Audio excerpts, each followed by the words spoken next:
para sa akin, naawa ko sa kanila kasi nawalan sila ng choice dahil, napuwersa silang manglimos dahil wala na silang choice. Kaya, sobrang nakakaawa para sa akin. The world is round and continuously spins around its axis. Along the polluted city streets stand the peanut sellers carrying tiny seeds of hope, selling the crunch of perseverance. And behind the bright lights of every store, there are people that hold the counters of silent dreams, scanning not just goods but the cost of everyday life. For them, every second matters. There is no time to waste, or hunger would grow and tables would be empty.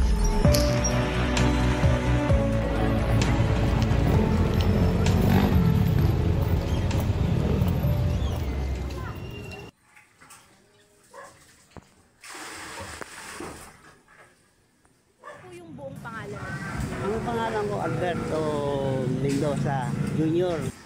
Ilang taon na po kayo? Ako 58 na ako. Ano po yung natapos niyo pong antas sa pag-aaral? Ano? Pordo ako, grade 4 na ako. Grade 4. Oo. Ilan po kayo magkakapatid? Talindawa. May kasama po ba kayo ngayon sa bahay niyo? Yung kapatid ko, dalawa na ng kapatid ko kasama ko rin. Tumutulong po ba sa inyo pinansyal? Dati, nanay ko, kapatid ko, may ngayon wala na sila, patay na siya. Ikwento sa amin kung ano po yung naging buhay niyo noon bago pa man po kayo mapunta sa bahay niyo dito ngayon.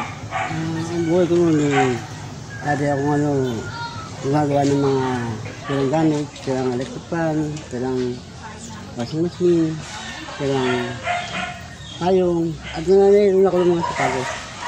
Ano po yun? May junk shop po kayo or nag-iikot po kayo sa... Bahay-bahay ako. Ano pong ginagamit niyo?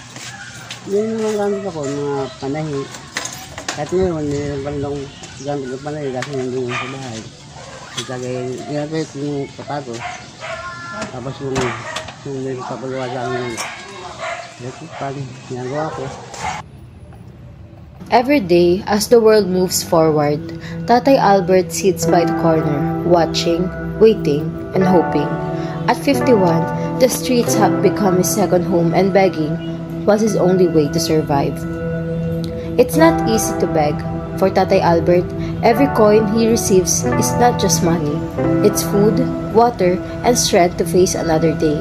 But what hurts the most isn't the hunger. It's being invisible. And when the rain comes, everything becomes even harder. People rush to find shelter, but Tatay Albert has nowhere to go. Pinagsasalitaan po kayo ng hindi maganda. Ano pong mga sinasabi sa inyo? Malakas pa ako. Yan. Hindi nyo na lang po sila pinapansin. Pinapansin naman. Kasi ano eh.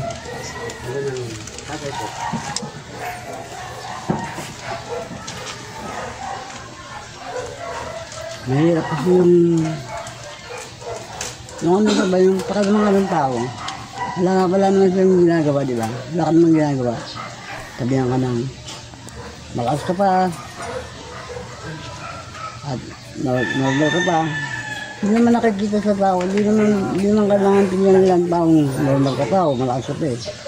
Ang maraga dyan, ang paghingi mo ng tulong sa kapwa mo. Eh kung bigyan ka nila, hindi, ay doon, di ba? Ayoko lang sa lahat ng wala ka nang ibibigay. Salita ka pa. Eh, ako, tao lang ako.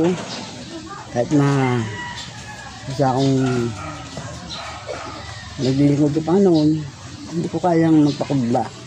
Kasi kung ako, Kristiyano ako, pero hindi ko sinasabing natuwid ako kasi kung anong pakita sa akin ng tao, babalik ko sa kanya. Bawa, hindi na maganda yung aking kasi masakit yung salitang ano eh. Pag sabihan ka ng katwa mo ng wala ka mang ginawa sa anong maganda, di ba? Na hindi maganda, di ba? Tapos pagkasabihan ka ng ganyan. Hirap ng gano'n. At saka yung mga taong habang akong namaglis doon, nagpangin din siyang Mayayabang po. At mapagmataas. Mapagmataas. Mapagmataas. Many see beggars like Tatay Albert in a different light. They judge, they throw hurtful words, and they assume laziness without knowing the battles he's already lost. Every time Tatay Albert reaches out for help, he doesn't just face rejection, he faces judgment. Words like, "Why don't you work?" or "Get a job," cut deeper than anyone can imagine. They don't know that Tatay Albert has tried, but at his age, with no education, no proper documents, and no strength left in his body, no one will hire him. Society's standards have already shut the door before he could even knock, and so he begs, not because he wants to, but because it's the only way left.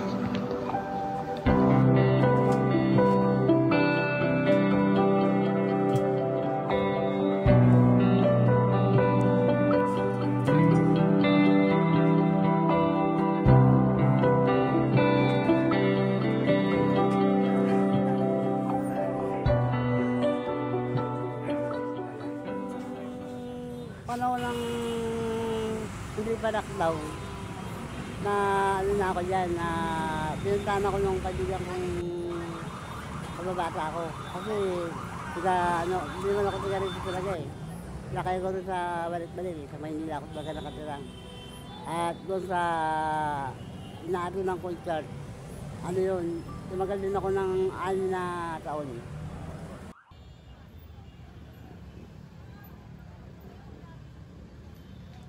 Tatay Albert is 59 years old. Every day, he sits on the streets, holding out his hand, hoping that someone will notice. Begging is not something he ever dreamed of doing, nor is it something anyone truly chooses. It is the path left for those who have run out of options. Each coin dropped into his cup is more than just money. It is food, shelter, and another day of survival. Yet behind every tired smile are silent cries that the world rarely hears.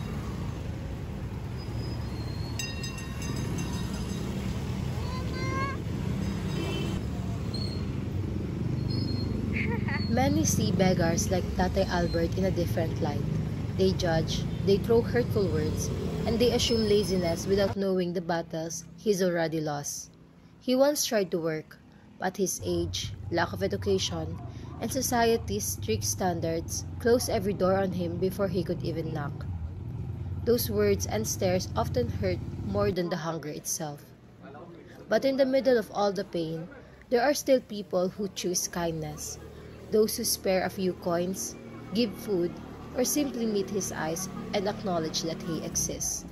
For Tatay Albert, these small gestures are big blessings.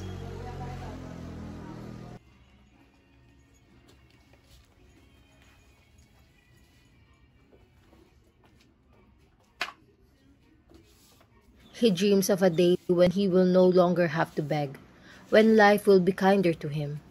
Because behind every hand that reaches out for help is a story of struggle, of survival, and of a heart that still believes in better days.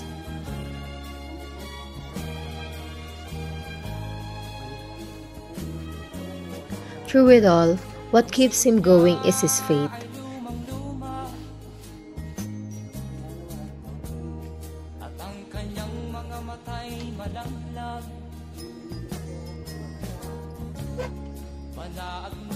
Every night, he opens his Bible and whispers a quiet prayer, thanking God for another day of survival. His faith gives him strength when the world makes him feel invisible. It reminds him that even when no one sees his pain, God does. It is this quiet trust that allows him to wake up each morning and face the same struggles with courage.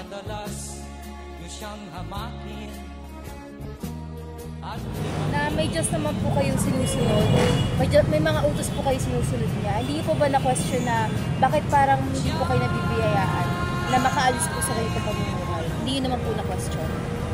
Siguro, dahil tao lang ako, alam naman ang paano na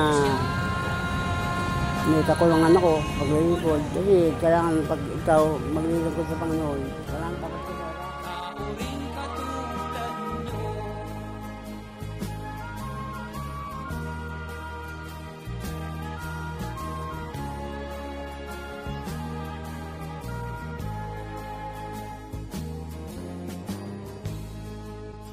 pagsapit ng dilim